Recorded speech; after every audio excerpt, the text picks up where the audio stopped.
মানিমুনি, ভেদাইলতা, নৰসিংহ, ছজিনা, আমলখি, শিলিখা, এইখিনি যিখিনি আমাৰ নিজৰ সম্পদ আছে নহয়, এই বস্তুখিনিত এতিয়ালৈকে কোনো কেমিকেল গৈ পোৱা নাই। কাৰণ এইবিলাকৰ কোনো অৰ্গেনাইজড ফাৰ্মিঙেই হোৱা নাই।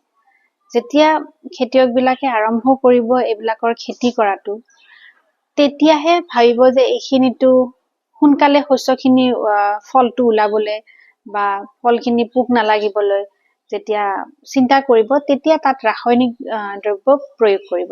কিন্তু যিহেতু এইখিনি বস্তু আমি হাবিৰ পৰা বা মানুহৰ ঘৰৰ পৰা এইখিনি বস্তু আমি সংগ্ৰহ কৰো, গতিকে ইয়াত কোনো ধৰণৰ ৰাসায়নিক দ্ৰব্য দিয়া হোৱা নাই।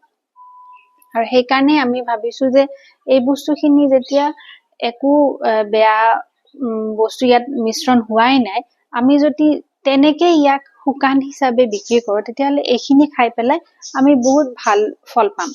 আৰু সেইকাৰণে আচলতে এইখিনি এনেকে উলিয়াই দিয়া হৈছে।